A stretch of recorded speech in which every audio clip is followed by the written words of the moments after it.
विपक्ष पर भारी पड़े हैं। सोमवार शाम तक मनोज जरांगे पाटिल का मराठा आंदोलन उनके लिए बड़ा सिरदर्द बनता दिख रहा था और बॉम्बे हाईकोर्ट में सुनवाई से पहले ही फडणवीस ने पूरी बाजी को उलट दिया। सरकार ने मनोज जरांगे की 8 में से करीब 6 मांगे मान ली हैं और जरांगे ने जीआर मिलने के बाद अनशन खत्म करने का भी ऐलान कर दिया है। देखिए,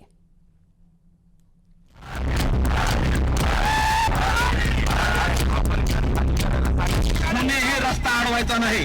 तुम्हाला आम्हाला मनोज दादाचा आदेश आहे। आपण सगळे शिवाजी महाराजांचे मावळे आहोत का?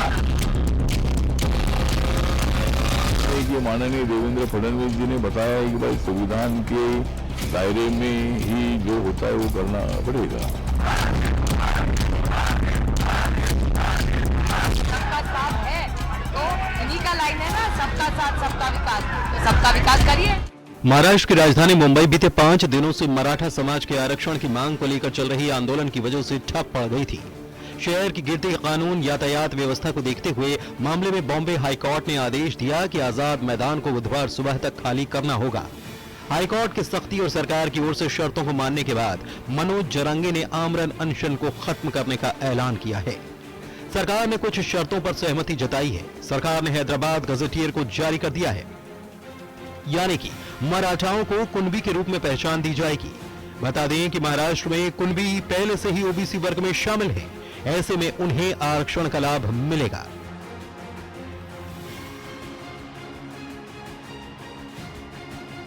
हालांकि सरकार के इस फैसले से अब पूरे महाराष्ट्र में मराठा बनाम ओबीसी की जंग तेज हो सकती है, क्योंकि महाराष्ट्र में ओबीसी समुदाय इस कैटेगरी में मराठा आरक्षण का विरोध कर रहा है। महाराष्ट्र सरकार में मंत्री छगन भुजबल ने ऐलान किया है कि अगर ऐसा हुआ तो ओबीसी के साथ अन्याय होगा और इसके खिलाफ ओबीसी समाज भी आंदोलन के लिए मजबूर होगा। मराठा विजय झाला, आज विजय झाला, सुखी झाला। मराठा विजय झाला, आज विजय झाला, सुखी झाला। दिखाया है ओबीसी अलग अलग अलग अलग दिखाया है, तो देखो, और जिसके पास जरा भी कोई प्रूफ है कुणबी दे दो, मगर एक साथ सारे मराठवाड़ा, सारे पश्चिम महाराष्ट्र करोड़ों लोगों को कुणबी बनाया जाए, ओबीसी बनाए, वो हम नहीं होने देंगे। हमने आज मुख्यमंत्री से भी मुलाकात की, उप मुख्यमंत्री, उनसे भी दरख्वास्त की कि ये नहीं होना चाहिए, हमारे ऊपर अन्याय न हो।